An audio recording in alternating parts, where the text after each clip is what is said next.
The perfect way for students to show what they've learned all year long is by taking a standardized test, said no student or teacher ever. Unfortunately, standardized tests are currently, no pun intended, a standard in the world of education, at least here in the United States. There are a lot of different opinions about standardized testing, and I think mine is pretty obvious, but they are something you just have to get through. So for today's video, I wanted to share my best tips and tricks for motivating your students for standardized testing.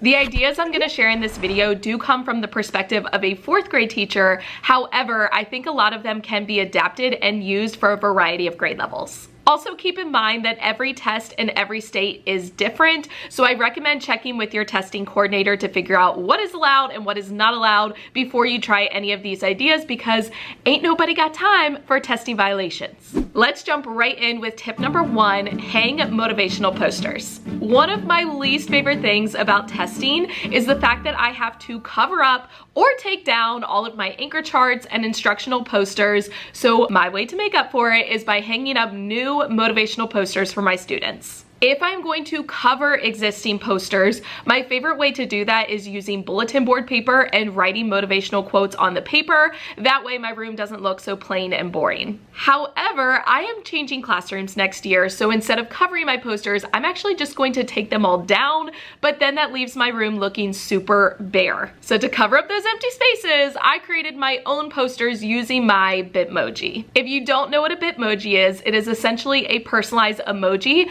that you create to look just like yourself. So if you have not already created one, I will leave a link down in the description box for you. Now, getting posters printed at a print shop can be kind of expensive, so I actually print mine out on my printer at home. I feel like a lot of people don't know this, but you can actually print a PDF document poster size, so it enlarges the pieces of paper and it creates almost like a mosaic that you can then assemble into a larger poster. Now, obviously you can use this idea and create your own posters, but if you do want some that are already pre-made and all you have to do is copy and paste your BITMOJI onto the posters and print them out, I have added my set of posters to my TPT store, so I will link that for you in the description box. They include both an editable PowerPoint document and editable Google Slides. You literally just copy and paste your BITMOJI in and then you're ready to print, and I included editable ones that you can create your own new phrases with. Once you have inserted your BITMOJI into all of the posters, and I do include instructions for that in the TPT product, don't worry, the next step is to save the PowerPoint or the Google Slides as a PDF document. Once you have a PDF document, you're going to go to print, and then under the page sizing and handling section, you're going to choose poster. I personally changed my tile scale to 200% so that it creates a 17-inch by 22-inch poster, and I keep my overlap at 5 thousandths or 0.005 of an inch. This will have the poster print out on 4 pieces of paper. Now, when mine printed, I did have a slight white border around all of the pages. You do want to keep the border on some of the pages because that's how you'll attach them together, but you don't want it on all of the pages or else you'll have a big white line running through the middle of it. So I actually trim my pieces. I know this is confusing, so bear with me. I trimmed the top of the bottom 2 pages and I trimmed the left side of the right 2 pages using a paper cutter. Then I lay out the 4 pieces to create the poster and I attach them together using transparent tape. Now, I have tried to attach them using a little bit of glue and then flipping the poster over and putting the tape on the back so it isn't as visible, but I'll be honest, because that white border is so thin, the glue would not hold, and as soon as I flipped it over, they all fell apart. So I just put the transparent tape on the front. It's a little bit noticeable, you know, if you're up close looking real hard, but from a distance, you can't see it. Once I have assembled all of my posters, I do run them through a laminator to make them more durable, and it also helps to hold them together. Now, if you don't want to go through the hassle of printing these posters poster size, you can print them as just a regular old 8.5 by 11 piece of paper. Just throwing that out there. I really like the poster size because it just makes my face nice and beautiful and large for my kiddos, but do whatever works for you. I will say my kiddos love seeing these posters during testing week. I think it makes it more personalized since it has my BITMOJI in comparison to any motivational poster I could buy from a store. Tip number 2 is to give testing treats. as a kid, one of the few things I remember about taking standardized tests is that my dad would always give me snack money on those days so I could get myself an extra treat from the cafeteria. So personally, I'm a big supporter of giving my students treats. Now, the treats can be something like food or candy, but they don't have to be. If your school does not allow that, you can give small trinkets like erasers or pencils or bubbles or basically anything that's not edible. Now, since our testing takes place over the course of 4 days, I like to give my students a different treat each one of those 4 days. Now, I have done treats in the past where I put a cute little adorable tag on the front of every single treat for every single kid, but let's be honest, that's a lot of work, so I found an easier way. Now what I do is put all of the treats for the class in a small gift bag and then put one tag on the front of the gift bag. It honestly saves so much time, and I wish I had started doing this years ago. I got the white gift bags from the dollar store. They were 2 for $1, and then I created the tags on my computer and printed them out at home. I'm not gonna add the tags to my TPT store, but I did leave a link down in the description box where you can go and just download them for free. I do have a few different food allergies in my class, so I had to make sure that I picked treats that all of my students could have. After the first day of testing, my students will each get a small candy watch, which I got from the dollar store in bags of 10 for $1, and the tag says, "Great job taking your time, you've got this." After the second day of testing, my students will each get a fruit roll-up, which I got on Amazon in a box of 30 for between $5 and $6, and the tag says, "You're on a roll, keep up the hard work." After the third day of testing, my students will each get a mini pack of Oreo or Chips Ahoy cookies, which I also got on Amazon in a box of 30 for between $6 and $7, and the tag says, "You are one smart cookie, don't crumble yet, you're almost done." After the final day of testing, my students will each get a ring pop, which I got from the dollar store. They were in a bag of 4 for $1, and the tag says, "Done with testing, has a nice ring to it." See what I did there? I like to put the bag of treats out on my desk in the morning. That way my students can see it, they can read the tag, they can start trying to figure out what they think is on the inside, and then I wait and give them the treat after they're done testing. Tip number 3 is to wear motivational t-shirts. Since all I can do while my students are testing is walk laps around my room, I thought it would be a nice touch to wear a different t-shirt with a different motivational phrase each day of testing so that as my students look up at me, they get a little extra motivation. I get my shirts from a couple of different sellers on Etsy, and they can take a few weeks to arrive, so I recommend ordering them like at least a month in advance to the testing time. The first shirt says, "You are more than a test score," and I got this from Libby Wilson Designs on Etsy. I am wearing the color Royal in a men's size extra small. The next shirt says, "Rock the test," and I got this from Blow Mind Shirts on Etsy. I am wearing the color Black in a unisex size small. The next shirt says, "You got this," and I got this from Missy Lulu's on Etsy. I am wearing the color Black, again in a unisex size small. The final shirt says, "I believe in you," and I also got this from Missy Lulu's on Etsy. I'm also wearing a color Black, and it's also a unisex size small.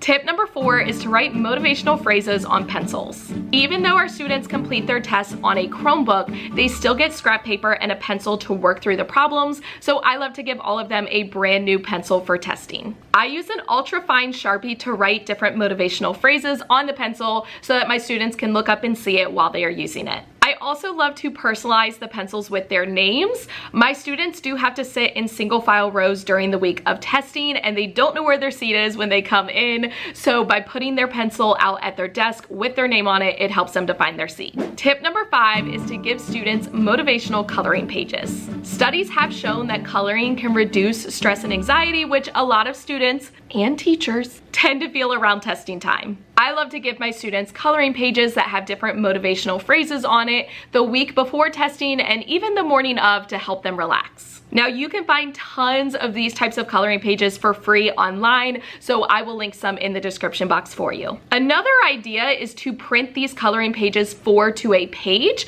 That will shrink them down to a mini size, and that way students can color them and actually leave them on their desk during testing or hang them up in a place that they will see, such as their locker, or give them to a friend. Tip number 6 is to write personalized notes.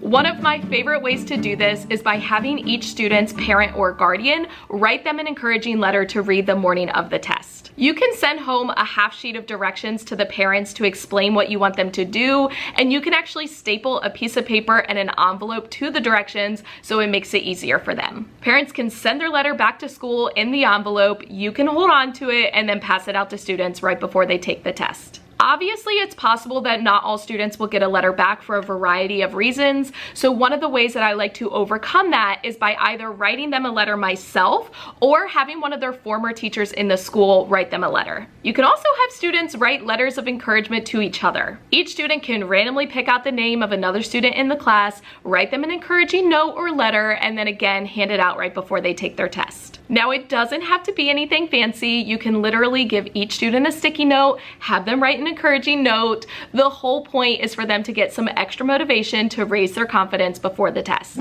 Tip number 7 is to read aloud picture books. Picture books are a great way to send a motivational message to your students and also allow them to connect with relatable characters. One of my favorite books to read aloud during testing time is called The Anti-Test Anxiety Society by Julia Cook. This book is about a girl who gets lots of anxiety before taking tests, so her teacher invites her to join the Anti-Test Anxiety Society and teaches her 12 test-taking strategies. I love to read this book to my students the week leading up to the test in order to help review those test-taking strategies and also help them to relax. I will link this book on Amazon in the description box, and I will also link a YouTube video of a read aloud of the book in case you don't have time to order it.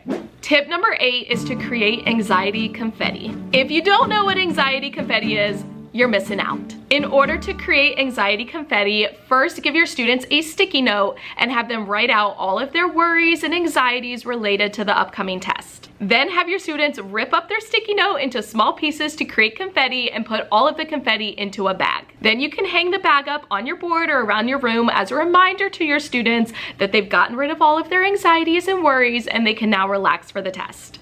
Tip number 9 is to show motivational videos. There are a ton of motivational videos on YouTube. They're only a couple of minutes long, so I love to show a different one each morning before the test. I will link some of my favorites for you down in the description box, but you can also go directly to YouTube, just type in test motivation and you'll find all of them. Now, some of them are a little lame, but I tell my students this up front. Regardless, they always end up laughing and that helps to reduce some stress before the test.